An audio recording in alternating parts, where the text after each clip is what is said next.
बिस्मिल्लाहिर्रहमानिर्रहीम। Biology second year हमारा oral cavity के बाद नेक्स्ट टॉपिक है स्वेल्विंग एंड पेरिस्टल्सिस। स्वेल्विंग हम इस चैप्टर में इस लेक्चर में इंशाल्लाह कवर करते हैं। इधर देखिएगा बच्चे, स्वेल्विंग कहा जाता है, आपने जिनकी सारी एक चीज टर्मिनोलॉजी सुनी होगी, यार इसको स्वॉलो करो, इसको निगल लो, ठीक है। स्वेलिंग कहा जाता है किसी चीज को निगलना, ठीक है जी। अब स्वेल्विंग की डेफिनेशन लिखना बड़ी आसान डेफिनेशन है। The process of moving food from the mouth to the stomach via the pharynx and esophagus. The process of moving food, swallowing की definition, निगलना किसी चीज का। The process of moving food from the mouth to the stomach via the pharynx and esophagus called swallowing, ठीक है जी। अब swallowing क्या है बच्चे? कोई हमने रोटी का नवाला लिया, तोड़ा, चबाया और सारी बात कहाँ से मुंह से कहाँ पे लेके जाना है? स्टमक में। किस रास्ते से? Via the फार्निक्स।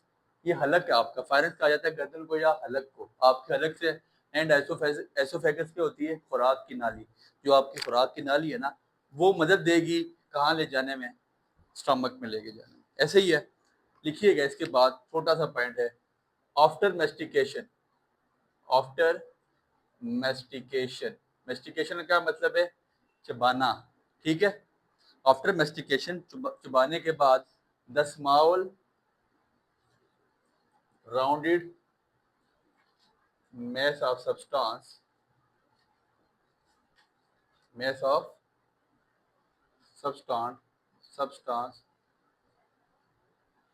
rolled into small oval lump called bolus.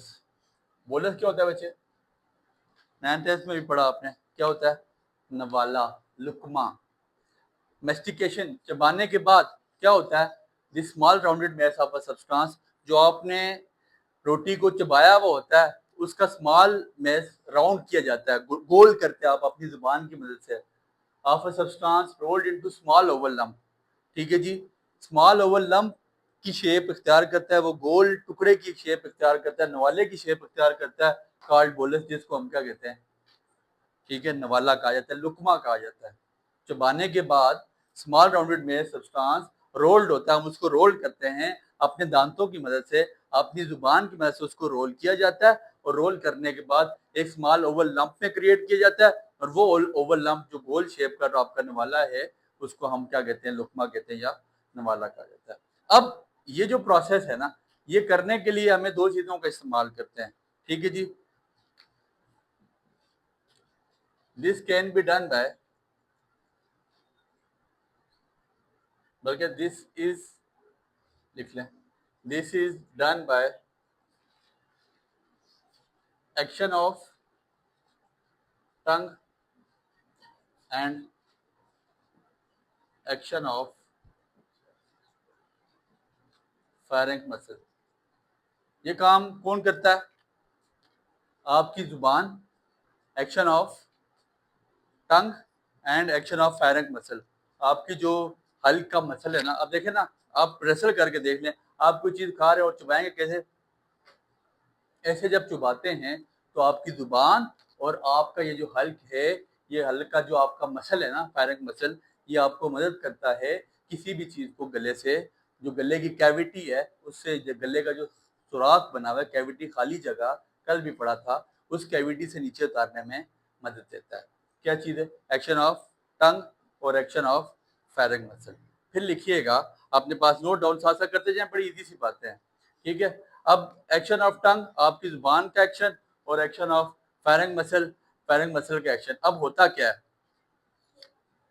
Upward and backward direction of tongue to the wall of palate, force the bolus to move into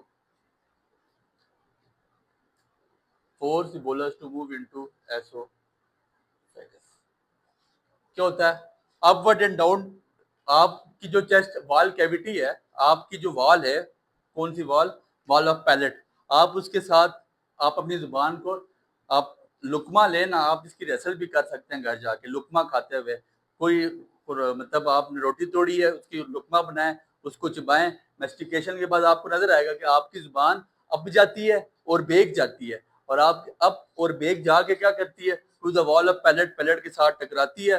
force the bolus, bolus को force करती है कि वो कहाँ चला जाए? खुराक की नाली में। समझ आ गई बात समझ आ रही है? बहुत इजी करके समझाया जा रहा है, बेसिक बातें हैं, जो बातें हम आज तक पढ़ते आए, इसमें कोई इतनी डिफिकल्ट चीजें नहीं है। अब ऐसा होता है, इसके बाद आपकी जो बैकवर्ड मूवमेंट ऑफ टंग होती है ना, बैकवर्ड मूवमेंट ऑफ टंग क्या करती है? जो आपकी जुबान है, ये जाके लगती है किस पे? सॉफ्ट पैलेट पे। किस पे लगती है? सॉफ्ट पैलेट पे। और आपको पता है सॉफ्ट पैलेट से आपका तालू लटक रहा है, ऐसे ही है। आपका सॉफ्ट पैलेट क्या करता है? फौरन जाके आपकी नेसल कैविटी, जो आपकी नाक से सुराख नीचे आ रहा है ना, उस नेसल कैविटी को क्या कर देता है? बंद कर देता है। क्या करता है? कि आपकी खुराक की कोई चीज वहां पे ना चली जाए। ये तालू है जो आपका सॉफ्ट पैलेट है, वो क्या करता है? आपकी नेसल कैविटी के सुराख को जाके बंद कर देता है। और फिर इसके बाद आप एपिग्लॉटिस, एपिग्लॉटिस एक ढक्कन नुमा है। वो ढक्कन नुमा आपकी जो विंड पाइप है, जहां से आप सांस ले रहे हैं, ठीक है जी, उस विंड पाइप को जाके, एपिग्लॉटिस एक ढक्कन नुमा ढक्कन की शेप का है, वो जाके विंड पाइप को, जब जैसे ही आप ऐसे करते हैं, अलग की मूवमेंट करते हैं, जुबान की टंग की मूवमेंट कराते हैं, तो वो जाके उस पर ढक्कन नुमा एपिग्लॉटिस उस पर जाके लग जाता है, ताकि आपके फूड पार्टिकल्स कहाँ ना चले जाएं? विंड पाइप पे। ठीक है जी। फिर उसके बाद विंड पाइप आपका क्या है? आप जब एपिग्लॉटिस से जो आपका लैरिंक्स है, ठीक है जी, लैरिंक्स एक सॉफ्ट कार्टिलेज है। जब लैरिंक्स आपका है, फिर उसके बाद आपका फूड, जिस टाइम आप ये दो मूवमेंट करते हैं, आपका तालू जाके लगता है कि इसके साथ उस सुराख में जो आपकी नेसल कैविटी के हैं, और आपका इसका एपिग्लॉटिस जाके जो ढक्कन नुमा है, वो आपके विंड पाइप पे चला जाता है। फिर लैरिंक्स की मूवमेंट बैकवर्ड होती है, अपवर्ड मूवमेंट होती है, अपनी जगह पे आता है, and then food diverts into the stomach. Food आप स्टमक में तो नहीं, food diverts into the oesophagus. Food कहाँ चला जाता है? आपके एसोफेगस में, खुराक की नाली में चला जाता है। ठीक हो गया? ये सारा निगलने का प्रोसेस एक दफा दोबारा इसको सुन लीजिएगा, बहुत आसान है। सॉल्विंग क्या है? किसी चीज का निगलना। निगलते कैसे हैं? कि process of moving back food, क्या कहाँ से? मुंह से कहाँ पे? स्टोमक में। किसके जरिए? वाया द फाइनेक्स, हल के जरिए, एंड द एसोफेगस, खुराक की नाली के जरिए। ऐसे ही है। आफ्टर मेस्टिकेशन, चबाने के बाद हम क्या करते हैं? स्मॉल राउंड में सब सब्सटेंस, जो हम रोटी पूरा मुंह तो नहीं खोलते ना, रोटी हम अपनी मर्जी के तोड़ते हैं, उसको राउंड करते हैं। राउंड करके फिर हम उसको क्या करते हैं? रोट करते हैं एक ओवल लंप शेप में, जिसका नाम हम क्या देते हैं? निवाला, बोलस, नवाला। हम निवाले को अब कैसे करते हैं? अब निवाला, फिर हमारा जो हमारी जुबान है ना, ये हमारे से बड़ा मतलब हमें इसमें मदद दे रही होती है। एक्शन ऑफ टंग और इसके एक्शन ऑफ फेरिंग मसल, इन दो चीजों से हम अपने नवाले को नीचे उतारने में, जो हमारी कैविटी है, जो हमारा सुराख है, नवाला, इन दो चीजों की मदद से वहां से नीचे जाता है। Upward and backward direction of tongue, जुबान की ऊपर डायरेक्शन किसके साथ? शॉर्ट, जो ऊपर आपकी जो पैलेट की वॉल के साथ टकराती है, और क्या करती है? बोलस आपका कहाँ चला जाता है? एसोफेगस में, खुराक की नाली में चला जाता है। लेकिन खुराक की नाली में जाने से पहले क्या होता है? खुराक की नाली में जाने से पहले आप जब शॉर्ट पैलेट के साथ, हार्ड पैलेट नहीं, शॉर्ट पैलेट के साथ जब अपनी जुबान जाकर टकराते हैं, तो वो मूवमेंट देता है किसको? जो तालू लटक रहा है, कि वो जाके सुराख बंद कर दे। कौन सा? नेजल कैविटी वाला, जहां से आपके नाक का कनेक्शन है, या वो उसका सुराख है, कैविटी का खाली जगह मतलब होता है। जब वो कैविटी, नेजल कैविटी का सुराख बंद कर देता है, उसके बाद क्या होता है? फिर ट्रेकिया उसका आपके पास आके विंड पाइप, जो आपके विंड पाइप को बंद कर देते हैं। एपिग्लॉटिस जाके एक ढक्कन नुमा है, वो आपके विंड पाइप को जाके बंद करता है, ताकि फूड के पार्टिकल्स ना तो नाक में जाएं, और ना ही आपके सांस की नाली में चले जाएं। और फिर उसके बाद लैरिंक्स दोबारा अपनी पोजीशन पे आ जाता है। जब लैरिंक्स पोजीशन पे आ जाता है, तो फूड आपका डाइवर्ट हो जाता है कहाँ पे? एसोफेगस में, खुराक की नाली में चला जाता है। आगे फिर वो जाने और स्टमक जाने, उसके बाद पेरिस्टालसिस पढ़ेंगे, यहाँ से आगे उसका काम है।